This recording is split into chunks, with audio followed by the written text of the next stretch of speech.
Welcome back, College Baseball Central fans. This is Beaver Talk. I'm joined once again by my friend and big Beaver believer, Scott Amerman. He's here. He's going to tell us a little bit about the NIL collective ticket buyback program he's working on and a little bit more about college baseball and OSU baseball in general. Scott, welcome back, my friend. Hey, how's it going? Oh, Excited to be here. another beautiful day here. We're going to the last Pac-12 season series here, but I want you to tell me a little bit about this collective buyback program you've been working with the NIL collective, trying to get this thing set up for next year. Sure, I'm one of those diehard fans that sits in the stands for every game. I think that 2018 I missed an inning. This year I missed one game because I run a nonprofit and we had our event that day, so I had to miss a game this year. So that was kind of a rarity. But so I sit there a lot in the stands and I look at how empty it is inside. Because we have a lot of people that have bought season tickets for 20 years or 30 years, and they come to a third of the games. And so there's a lot of times where we have open seats and the really nice seats, and the average fan's never going to get inside the stadium. Yeah. And so we have a lot of people that buy, bleacher outfield tickets the week of because they can get out there in the outfield, but they can't come in and, have Qdoba or have a beer selection and that kind of stuff. There's a little food cart out there. There's a little different thing. But so my big thing is I grab all the tickets from everybody that's in around me that has open tickets, and I run out to the outfield and I'm like, who wants to come inside? So I bring people in on a regular basis. And one of the days I was doing that and I was talking to a guy in my section, Todd McKinney, and Todd and I started talking. We're like, why can't we donate these back to the school and think about how much money we'd raise? And so we started this conversation. He was just like, talking about how cool it would be if we did this. And so we started brainstorming back and forth during the game. And by the end of the game, I ran down and talked to the Dugout Club, one of the guys who runs the Dugout Club, which is the big, donor group for Oregon State baseball. And I said, hey, what happens if we donated all the tickets back? We just give somebody a link, just like you can. I look at my season tickets and there's a link right next to it to go to SeatGeek. Yeah. Most of these people don't want to spend that time. I sold a couple the other day just because I had a couple people bail on me last minute of my tickets, and it was a pain. Sure, I made, a couple $100 for selling some tickets, and, StubHub made, or SeatGeek made 35% of that money. And so I don't know if any of that kicks back to the school, but I don't believe so. So I started talking and said, we could open up the opportunity that if we donated the tickets back, let's put a link in that same page. I just click the link and say, give these tickets back to Oregon State. They turn around and sell them for whatever they can sell them for. Let's say they sell them for face value and it's $25 a ticket. Yep. And we get 100 tickets a weekend. That's $2,500 that goes directly to the baseball NIL collective. We could try to make sure every kid has a scholarship. We could do all this stuff. But the bigger thing to me is we could get more fans inside the stadium. So we get more fans sitting close, making more noise. We expose a lot more fans to Beaver baseball. So we get people that are actually getting to come to the games, getting to sit inside the stadium, and all of a sudden now they're fired up and maybe they're donating money. Maybe they're helping us build our program and do this stuff. Maybe they start pushing for more seating where, sooner or later we're going to wrap around that entire outfield and everybody gets to come inside, do that kind of stuff. So then if you buy an outfield ticket, you can come in and sit in an open seat. But I don't know. So I just started brainstorming this thing. I talked to the Diamond Club, and the next thing I know, it was brainstorm. They just went with it. And the next thing I know, they're meeting with Scott Barnes. They're meeting with Mitch Canham. They're meeting with, a bunch of the people in the athletic department. And the next thing I know, they're saying, hey, this is going to, looks like it's going to happen. So I was pretty excited to see that this little idea took off. And I guess it was talked about, over the last couple of weeks on some of the sports radio shows and that kind of stuff in the area. We're talking about how this is happening. And so, it just, what an opportunity. There might be 1,000 tickets some days, but even if we just did 100 weekends, not many, that's, I think it's a huge opportunity. 100%. Here's the thing. You and I have both given away lots of tickets. I know a lot of the ones that I've given away, you've given to me that I've tried to give away to make sure we can get people in the stands, right? Yeah. And then we're talking about getting more people in the stands. If they were face value, the school makes that money back, and you're getting people in that can afford to come to the baseball game. Because sometimes on SeatGeek, it prices them out, right? They can't afford to pay $100+ to come and sit in there. And like you said, a lot of that money goes back to a third party that has nothing to do with Oregon State athletics. So I think it's a brilliant idea.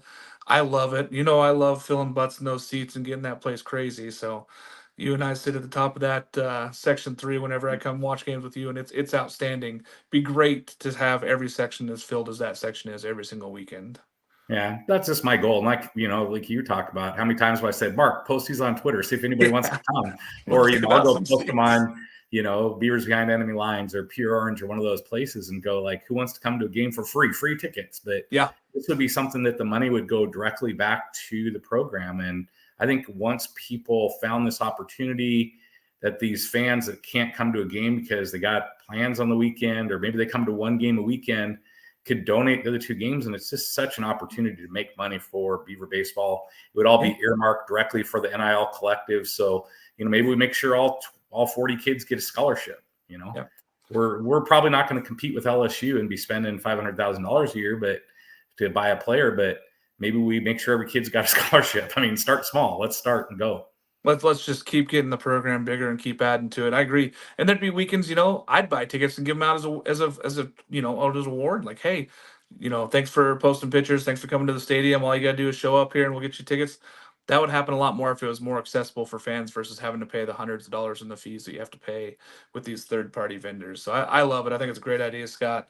I'm excited that the NIL Collective has taken this on. I know Mitch is excited about it, having it there. So it's a big thing for Beaver baseball moving forward. Let's talk about baseball now. We're into it. We're into the last season series. How do you feel? The boys have been playing here the last few months. I know last time we talked, I said you don't have to be the best team in April, but get hot in May, and they certainly have. Sure. I mean, I think when we talked last time, we talked about how show me a team in college baseball that could miss their Friday night guy for a month and a half as he ramps back up, who could miss their 2-hole, 3-hole, 4-hole hitters. And how are they going to survive? And we survived all that. Now all of a sudden we're getting Micah back. We're getting Brady Casper back. Aiden May is full strength.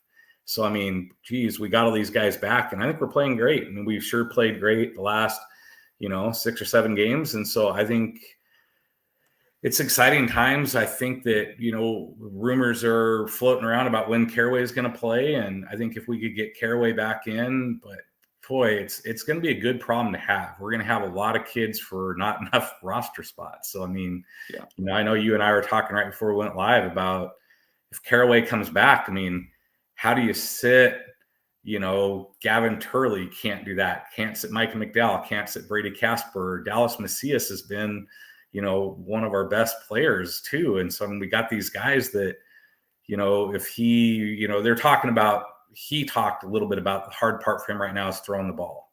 Yeah. So because it comes off the end of that finger, it's rolling off the end of that finger. So the obvious choice would be, hey, let's slam him into DH. But that doesn't really work for us because we got too many guys. So I'm excited to have him get an opportunity. We want him back for, the postseason, but, I would love to see him get 20 at-bats before the postseason just to try to get that rust off. And, we saw Brady Casper come back. It took him a little bit of time to get that rust off, and now he's in full swing. Micah seemed to never miss a beat. But yeah, I mean, well, let's talk about that right now. Getting those 2 back, getting Micah McDowell back, getting Brady Casper back, Aiden May at full strength. This is a huge addition to the Beavers that they were missing. Like, yes, they survived in April. They got through the end of March. This was tough times. And now you're getting those guys back and you see the offense coming alive. The ballparks are heating up. It's a little bit nicer outside here in the Pacific Northwest. But I think that those 2 seniors have really added a lot back to our program. I mean, just looking around the ballpark, how does it feel to have those 2 guys back, Scott? Yeah, I mean, I think the biggest thing you see is that, teams have loved to pitch around Travis a lot this year. I mean, you wouldn't know it by his hits and his home runs and all the stuff he's doing, but he gets pitched around a lot. I think in the 3 home runs he hit against Washington State, it was the only hittable pitch. I think it was 3-0 counts. 3-0, 3-0, 3-1, and the 3-1 was a outside corner ball that he would have had to go the other way with, and he just chose not to hit it. That's not the one I'm going to do damage on. The next pitch was, and he hit it for home run. So he's not getting a lot of pitches. So what I saw Sunday is I saw them, UCLA walked Travis 3 times, and Micah came up behind him and walked once and hit 2 home runs. One was a grand slam, and I mean, you and I were standing there in the thing go, well, if this happens, you guarantee they're going to walk Travis and they're going to pitch to Mike with the bases loaded. Next thing you know, they did that, and Micah, knocks it out of the park or over the stands. It's pretty cool. And so I just think that it's really changes our whole offense. It really changes our whole dynamic of our team. And, I mean, you get a guy hitting 424 that's hitting behind the guy hitting 423.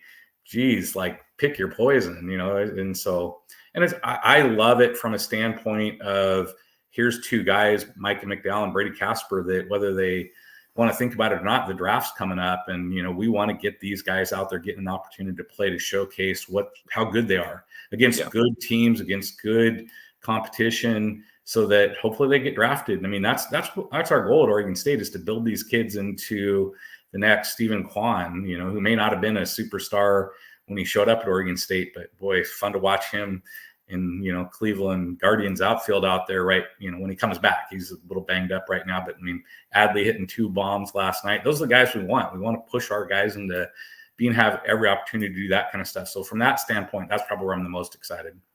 Yeah, and there were 2 guys that we were really looking forward to having back this season, and guys that could have gone in the draft last year. Micah being able to come back after he had some injuries last year. Then he had a couple this year. Same with Brady, that the injuries. But being healthy and getting ready for the end of this season, I feel a lot better having those 2 guys in the lineup, in the outfield. The consistency is just it's a lot better. And like you said, we have guys like Dallas Macias and Gavin Turley also to fill in out there. So I love the opportunities. I love how many guys have gotten opportunities to play, but having those 2 back now full time, it feels like this lineup is back and rolling. And if we get Caraway back and he gets some DH spots, he gets some pinch hit spots, great. But I feel a lot better about this lineup than I did 4 weeks ago. Oh, 100%. Yeah. All right. We were there. We got to see Travis hit that double off the wall. He broke the all-time hit record. What a cool thing to do at Oregon State. Huge record. We know that Darwin Barney had the record, and Darwin's an all-time Beaver forever. Big thing there. We celebrated shortly after McDowell did hit a 2-run bomb, so the celebration just continued after the bomb. But what's the favorite record that you've had? For me, Scott, my favorite Travis was on a record is the 26 home runs this year, because Jim Wilson was synonymous with power for Oregon State for so long with the 21 home runs. Travis has crushed that. 26 home runs is just unheard of, especially in the Northwest and for a Beaver. Like, yes, there were some big time home runs back in the 90s and early 2000s with Arizona State and Arizona. What Travis is doing right now is incredible with the stick. Yeah, I mean, I watched him when he played for the Knights the first time. I went and watched a couple games and kind of scouted him, and looked a couple days ago at the text messages I sent my friends going, you know, we got this new kid from Australia, Travis Bazzani. He's playing for the Knights. He's going to be a Beaver next year. This is super exciting. And watching him come up and play, we never envisioned the power. You know, I was fortunate, got to hang out with Travis's parents last year a little bit. And they said that, you know, Travis's goal was to get that hits record. But I don't think anybody envisioned him getting that home run record. It really, really speaks to the work he's done in the offseason, how hard, how dedicated this kid is into becoming a better and better player all the time. So I would agree that record is just super impressive. Yeah. But what's your favorite record? That's the one. You know, I mean, I know we went with mine, but I want to go with yours. Well, so if you go on that, like Jim Wilson, you talked about him being the power guy. I mean, Jim Wilson's all-time slugging percentage is .829. Travis is .972 right now. That's 150 points. I mean, that's unheard of. But to me, it has to be the stolen base record. I know it's not quite as big this year, but we're a home run hitting team the last 2 years. So he set the all-time stolen base record when you think about all the small ball baseball we had, where we were stealing a lot of bases. We had these guys like Jacoby Ellsbury and Tyler Graham and that kind of stuff. And I got my Tyler Graham framed jersey up here. And so, I mean, I love those guys. You know, those are some of my all-time favorite players. And you watch Jacoby Ellsbury go on to steal 70 bases in the pros. You know, Tyler Graham stole 60 in the minors and like 260 stolen bases in the minors in his minor league career. So, I mean, just guys that had blazing speed, and Travis is the all-time stolen base record guy, you know, and when we aren't necessarily stealing as many bases because we're hitting so many home runs, you don't have time, you know, like you said, he got on base and then Micah home run, you know, so that one to me is probably the most impressive. He's got his eyes on a couple like walk record and, you know, maybe the RBI thing, you know, but he's not even the RBI leader, like you were telling me right before. Gavin Turley is the RBI leader this year, which is just awesome. That Travis has 60 RBIs. It's like, that's great. That's a huge season. 26 home runs. Gavin Turley's got 64 with 17. Gavin's had a tremendous season. Yeah, he struck out quite a bit more than Travis, but Travis is an all-world hitter, and I love it. I love the stolen base record. I think what he has done, he's just proven that he's an overall all-around baseball player. He's been so good, and we love Travis. We know he's a great dude. He takes time. He spends time with all the kids. He really enjoys the game, and he loves being in Oregon State. And the Beaver fans, we love him back in return. So kudos to Travis. I was so happy we were both there for that hit record. That was really cool. But like you said, talking about Gavin, I mean, Travis beat the 34 from Andy Jarvis, his career mark or whatever, and Travis, Gavin's at 32 right now. I mean, he's going to beat it this year too and have a whole nother year to play. So, I mean, wow, what an exciting time right now for Beaver baseball. And it's not inconceivable that he doesn't pass Wilson's record too. So I'm pulling and excited for Gavin. So it's pretty fun time. He might finish second and it just happens to be behind his own teammate this year. Yeah, I'm excited for Gavin. I mean, he's been tremendous this season. He's really had some big ups and grown as a person and a leader. Again, we love this Beaver team. We think that they have done tremendous things this year. This talent is there. They're getting hot at the right time, which leads us into our next one. I know, Quantum Duck, you had a question for us. Can the Beavs sweep Arizona to win the Pac-12 title? We're going to get into that right now. It's the most important series of the season. Coming up to the end, number 1 versus number 2. Arizona is 19-8 in conference. Oregon State is 17-9. So they're a game and a half behind because they missed one with the USC series. Scott, I think Oregon State can sweep this weekend, but more importantly, how do they stack up against this Arizona team?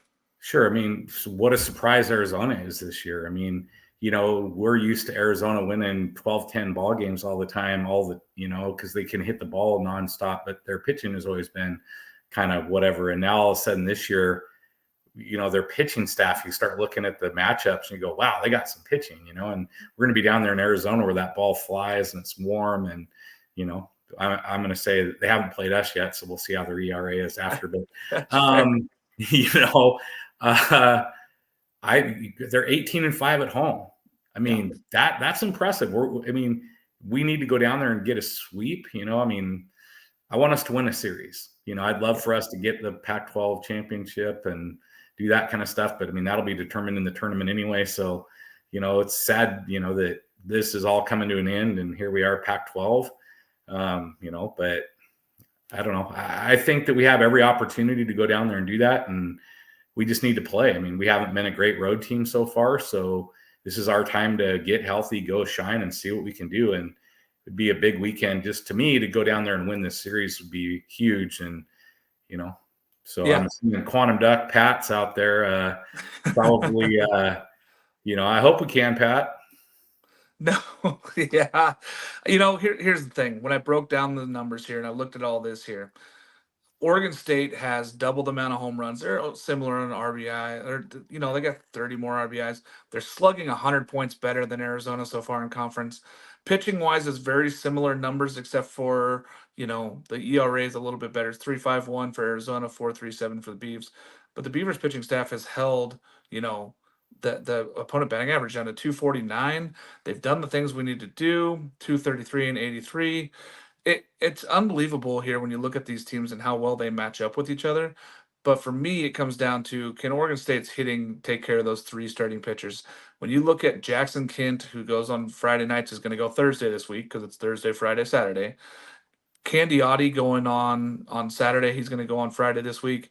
And then Walty. Those 3 starters are really good, and they all have ERAs sub 4, and they've all pitched all 9 games. They've pitched each of the games every series. Scott, those 3 have started every weekend for Pac-12 play.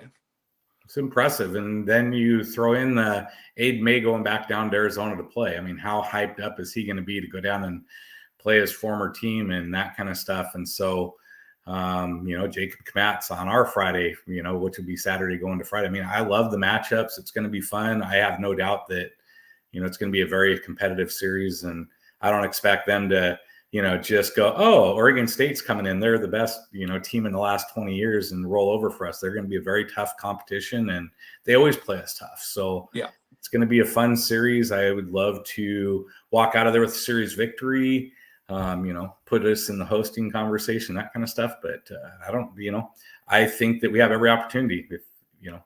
If we play like we're capable of and we're finally healthy, we're going to be right there. Go get Thursday, right? Go get the first one. Jackson Kent, lefty, going up against that Beaver lineup, and then go get that first one with Aiden May on Thursday. That's the key. The starting pitchers for Oregon State are all set up. They're going to be Thursday, Friday, Saturday like normal. They're ready for this. Canes, Cats, Heat. I saw that you have a question, serious question. What is going to happen to Oregon State next season? Scott and I have had this discussion a lot. They are going independent next season, so their schedule will be independent. We have talked at nauseum about what's going to be, but we're focused more on this year. But next year, it is going to be an independent schedule. They will release more of those actual game dates when we get them. Gotta wait for all those teams to get their conference schedules in play, but they will be an independent baseball team. So it's going to be crazy to see it. It's a little different, but Scott and I are ready for it next year. Can't wait. No, Scott does not work for Oregon State. He just loves the Beavers. He's got lots of Beaver stuff. Scott is a fisherman. That is what he does. All right. Here's a big question, Scott. And I know that you and I have talked tons about this. Aiden May doesn't get the love he should since he's come back from this injury. That Arkansas game, he was throwing great. He got hurt. A little tightness in the forearm. They shut him down. They were really smart. Beavers wanted to wait and hang on to him, make sure he was here for postseason. How terrific is he pitched down the stretch? 20-plus innings, a shutout, straight ball, like no runs in Pac-12 play on that Friday night. That's huge. I think if you really look at it, he's really clicking with Tanner Smith right now. I mean, Tanner's spectacular defensive catcher for us, and just, they have got a relationship and they're clicking. And if you go back, I think it's like 34 innings or something like that he's thrown with Tanner, that he's gave up one earned run since he's came back from injury. I mean, that's insane. I mean, he had a couple hiccup games, where Wilson Weber was in there catching just for whatever reason. So I'm willing to bet you whatever you want to bet that Tanner's to be behind the plate on Thursday, barring an injury. So, he's been incredible. I think that he doesn't get the, his tenacity out there, his desire. I mean, even when things don't go his way and all of a sudden, there's a hit batting in an air and he's got guys on first and second with no outs, he just buckles down and gets them out. And it's super impressive to watch him just go after these guys. And I don't think, I remember watching your Pac-12 preview show, and I think you had him picked as the pitcher of the year in the Pac-12. And I think without that injury, we'd be looking at that right now without a doubt. So yeah, what a great guy. It felt a little homery, but at the same time, he has the stuff, right? He has all the ability to be that Pac-12 player of the year. He's still 4-0 in conference. He hasn't lost a game in conference. Just because it's been shortened a little bit there, I still think he's right there for a contender. He's had a terrific season. If he can find a way to go out and beat Arizona on Thursday, huge, especially going up against his old team. I think that he's very excited to go be playing in this one. Tanner has been something special behind the dish, too, in those games, man. He has been so good at framing and taking care of the baseball and making sure there's no errors, nothing going on around. He's been the glue guy, and he's hit home runs, and he's taking care. He's hit, too. I know that it's just a big thing. I love having Tanner behind the dish there. You watch Aiden May, and, when he's on, if he misses, he's missing low. He's bouncing a pitch. He's doing something like that. And with Tanner back there, he's got that confidence that Tanner's going to block that ball, or Tanner's going to, catch that ball or do whatever. So I think that's really where they've jived, and they've really made this thing where he's not afraid to throw that pitch that maybe he's going to bounce in the dirt or off the turf and, get blocked and that kind of stuff. So that's what I really have noticed. Nothing against Wilson. We love Wilson Weber. He's been tremendous. He's been hitting. He's been doing great. Tanner is one of the best framers of the baseball in college baseball today. He is really something special behind the dish, and he just gives you a little bit extra. And Aiden May and him have something real special going on. So big shout out to those guys. They've been tremendous down this stretch here, and I'd love to see the shutout ending streak continue. Yeah, I know that I definitely am super excited about Wilson Weber. And I was the guy who was screaming, let's DH him when we had all these injuries. I'm like, play them both. Play them both. Because, I want that guy who's batting there. I love, he's a great, we're lucky to have two guys of this quality, and then so many young guys behind them right now that are just waiting their turn. So it's a pretty exciting time. So We know we've talked about it. They have the ability to sweep the series, and they need to win the Pac-12 championship. These are the only two teams that can win the Pac-12 championship at this point. It's either going to be Arizona or Oregon State. We're excited for this weekend. It's going to tell a lot. But it also is going to play into a lot of regional hosts, national seeds. Beavers are locked to make the tournament. We don't have to worry about that. That's a lock in. Arizona's going to make the tournament. Neither one of those teams have to worry about it. But as far as regional hosting, where do you have them right now? I mean, I have the Beavs hosting. I have them as a national seed. I know it's a borderline, and a lot of people don't have that, and they call it a hot take. I think that they're a national seed and national host. I mean, they're the number 6 team in the country in most polls. I think that this Beaver team should be hosting, but I think that they got to take care of a little bit of business. But I want to hear your spot first, then I'll go off on mine. Well, I mean, I think that it's right there in the name of regional. We're supposed to be regionals. We're supposed to be, the West Coast. We're supposed to be these areas, and we're supposed to get all these areas a chance to send their blessed teams to the College World Series. So if we're having 8 SEC teams, I don't know if that really is the best representation of the regions. So to me, I think if the Beavers go down and win a game in the Pac-12 tournament, I think we're hosting. I don't think we need to do a lot. I think we've done a lot. I think if you look at our team, the injuries we've battled, all the different stuff, if anybody digs into it at all, which I think the selection committee will, winning this team in the past 20 years, how can you not value that as a host? And we always host well. We're going to sell out everything. We're going to have big, crowds. It's going to be loud. It's going to be all this kind of stuff. So I think it'll be fun. I think we're there. I don't think we have to do a lot. I would love for us to go down and, win the series or sweep the series. But I think even if we don't, I said a couple weeks ago when we had 9 games left that I think if we won 6 or 7 of them, we'd be right there hosting and doing that kind of stuff. And we've won 5 out of 6. So I think if we go down there and win our 6th and 7th game, we should be hosting. But yeah, I believe that if they take the series this weekend, they're hosting for sure, no matter what happens in the Pac-12 tournament. If they win the series, if they sweep somehow this weekend, and then they win and go to the semifinals, at least in the Pac-12 tournament, they should be a national host. They really should be a national seed. Now, whether that means anything to the committee, but we said it before, and I'll keep saying it. I always say this: you don't have to be the best team in April. It doesn't even pay off often. yeah. But this team is becoming one of the best teams in May, and it's showing up right now. If they can show it this weekend against a very good ranked Arizona team, Beavers haven't got to play a lot of ranked opponents. The Pac-12 has kind of let them down this year. If they can go beat Arizona this weekend, at least take the series, but got to win one. Got to win one at least to host. Take the series they're hosting. If they do something in the tournament, they should be a national seed as well. If they don't win this weekend, I think they'd have to win the Pac-12 tournament to host. But I believe that they just got to go out and at least take care of business. And I think we both believe they'll at least win one game there on the road. Be great if they could take the series 2 of 3, and if they can take the whole series and sweep and get that at the number 1 seed. We'd love that. But really, it's just about playing baseball, good baseball at the right time, and I think that they are. They don't deserve to be a number 2 seed. I think it'd be absurd if the only West Coast host happens to be UC Santa Barbara or UCI. And, if it's Irvine or Santa Barbara, both of those teams deserve to be in that conversation. They shouldn't be the only host on the West Coast. It'd be just silly if Oregon State's not hosting. They don't want to see Oregon State come in there as a 2.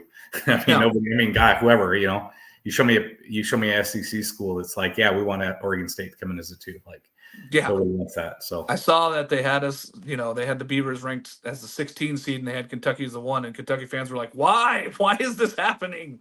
Yeah, exactly. When other people are afraid of you like that, there's a reason the Beavs have been so successful, but I believe that hosting at Goss would be massive. It's a huge advantage for the Beavers, and the fans just show up, and it's great. And visiting fans have always said the nicest things about being at Goss. It's a tremendous atmosphere. For being a West Coast team, it really does show up. I mean, we had 12,400 fans this weekend at Goss. It was nuts. It was. So I think Mitch is doing exactly what he wanted to do. Could he have pushed our players? Could he have rushed Aiden May back? Maybe not gave him as much time, risk injury to this kid because he wanted to win more games in the regular season? Could he have brought Brady back earlier or Micah McDowell back earlier or even Caraway? He didn't want to do that. He wanted to give our team a chance to be the best they could be in May and June. So I think we're right where we want to be. Yeah, I agree. I think that they're firing on all cylinders. These guys are healthy. The team's healthy, starting to get some bullpen action arms back too. Hopefully, Keljo's all right. He did twist his ankle a little bit, it looked like, in that Yeah. game this weekend, but I think he'll be fine. We'll see him back. Hopefully, he was in that Saturday game.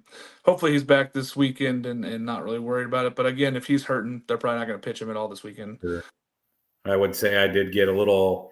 Someone went out for Mother's Day and ran into him with his mom out at a restaurant in town, and said he did have a wrap on, but he was walking around without crutches and wasn't limping and stuff like that. So hopefully it's just a minor rolled ankle and they're going to take it easy on him a little bit. But I have a feeling they're keeping a good eye. We don't get a lot of injury reports, which is, I understand that. I'm not upset about that. These kids are kids. They have the right to their privacy. We don't need to know this kind of stuff, and it frustrates some fans, but I get that. But I try to get any little glimpse like that I can. If someone's mom's sitting in the stands at the game, I might go down and ask a couple of questions and just see how their kid's doing, something like that or whatever. So yeah, but it's more meant out of the good spirit of, hey, how's he doing? Like, you right? want him to be healthy. Yeah, we don't. It's not about, hey, are they going to perform for us tomorrow? Yeah. It's less about that. It's more like, hey, are they healthy? Are they happy? Sure. Everything going all right? We getting back into it. That's more for what we're standing for. Now, Scott, I know I wrote a pretty impactful tweet there before the last Pac-12 game that we got to host. It was tough. It was tough for me to see it be the final Pac-12/10 era game. I mean, as a fan for so long, like we both have been, and supporter of the Beavs and supporter of really the whole conference, how does it feel, being here at the end and just shutting this stuff down? Yeah, I was the person that I don't think I was ready to believe it. I thought for sure we'd rebuild the Pac-12. We'd bring in other schools and get a 16-team conference that maybe wasn't the current quality of the Pac-12 and this kind of stuff. But now you start hearing us joining other conferences and making super conferences and this kind of stuff. So, it's just hard to imagine. Where did we go wrong that we ended up dissolving this thing that's probably what the winningest program in, all of college baseball. Conference of Champions. Yeah, the most conference championships ever, the most national titles ever. Yeah, I mean, everybody talks about the SEC, but it's the Pac-12, and it's going to be done, and what a great bunch of schools. And I mean, you watch these, UCLA came for what might be the last time to Goss. I'm sure we'll schedule again and do that kind of stuff, but it was fun to send them out, tapping out in the last game, calling a run rule, which I haven't even heard of in the Pac-12. So I think that was, I think there was a towel thrown in, but, it's interesting. It's sad to see. I wasn't ready for the game to end. I was like, no, I'm not ready for this to be over. And I mean, talking to everybody as we were walking out, it's just like, sad times. So it was definitely a hard time. It was surreal, right? We were standing there, and they call the game, and everybody's kind of just standing. There's at least 3,000 people still left in there, and we're all just looking around at each other like, that's it. Like, there's no more Pac-12 ball ever be played at Goss Stadium ever again. There will be lights in the baseball stadium again. We will play those teams eventually, but it's just not going to feel the same as it did during the Pac-12/10 era. And it's tough for me as a fan and growing up with this being my whole livelihood and loving the West Coast and just being a part of it my whole life. It's tough, and I had a hard time there on that Sunday game. It was tough, and sitting around and seeing all the Beaver fans, and we're talking to parents, and everybody's giving hugs, and it's tough. It's the last home game anyway. It's always tough every season. That one felt just a little bit different to me. Yeah, no, it definitely did, and I mean, it's a long history. Like you said, we've had this thing for so long, and now all of a sudden it's not there. And someone asked earlier about the independent schedule. I have no doubt that maybe not next year, but the year after, we're going to set up a great schedule. But so many of these programs, schedule 2-3 years out. So we're trying to get in. And so I know right now we're probably scheduling the 2026 season, already setting matchups and doing this kind of stuff. And I've heard a couple little inside information about where we're going to go next year, some travel stuff we're doing, some teams that are coming. So I'm excited. I think we'll have a great schedule, and we're the Beavs. If we win our games, that's all we need to do. The Pac-12 didn't help us at all this year. Our non-conference was our strength. So I think that if we continue to go do those things, some of them are probably already set. So we're going to do those, and we'll pick up a lot of games. It'll be fun, but it's a sad time to see the Pac-12 go away. Yeah, I'm sad to see the Pac-12 go away, but I'm excited for Beavers. I believe that Oregon State's just going to be one of those teams. It's one of maybe 5 to 6 teams in the country that could go independent and feel really good about it. And what Mitch has done and just kept the positivity, and the Diamond Club has been huge, right? And the Dugout Club, they've done such big things to make sure that Oregon State stays competitive in baseball. And I just want to give a shout out to them because I think that it's tremendous what they've done. I know we've been to the Diamond Dinner the last couple years, last few years, and it's just been done tremendously well. No, for sure. That's always one of my favorite highlights every year. Yeah.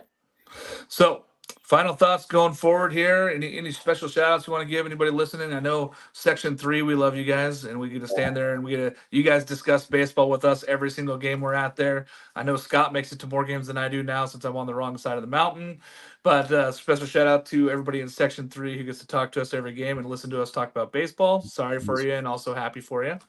Yeah, those are always fun. Section 3 is, like I said, my favorite section until it comes to regionals. And then we always seem to be the section that gets moved. I was kind of like, talking to the ticket office and going, hey, we get moved every year. Why don't you move a different section one year or, do whatever. But we'll see. We'll probably get moved again. But there's no bad seats in Goss. We'll get moved somewhere and it'll be fun and that kind of stuff. I mean, just shout out to all the great Beaver fans we have. I love the support and stuff our team gets. And like you talked about the money that gets raised and that kind of stuff. We had Damn Proud Day. And I think that of all the programs, on campus, I think the Beaver baseball team raised the second most money on Damn Proud Day. They were, second to one of the other, the library or something, the engineering, whatever one, but it was, all the other things, all the other sports are way down there, even, football and stuff like that. So it's fun to see. We support our team. So shout out to all those fans that are staying positive and, posting positive stuff and doing that kind of stuff. So that's my big thing. Yep. And then I just want to give another shout out to Mike Parker. Thanks again, man. You've always made Pac-12 games feel like home and being a part of that baseball stadium and being a Beaver believer forever. So shout out to you. Shout out to all the Beaver fans. I love you guys. I love going out to games and you guys come up to me and come up to the stands and come say hi and want to take pictures and stuff. I'm all about that life and all over the country is great, but it's something special when you're in Goss Stadium. And I really appreciate getting to see you guys all and even just saying thanks for the listens and everything. I really do appreciate you guys showing up and showing out. All right. For Scott Amerman and myself, this was Beaver Talk. Thanks for joining us. We're going to probably come back at you again. Hopefully, regional, we'll see you there. Hopefully, in a few weeks, and we'll talk one more time, hopefully before tournament time. Scott, thanks again for having me on or coming on the show, buddy, and go Beavs. Thanks for the invite. I appreciate it. All right, buddy. Let's go Beavs.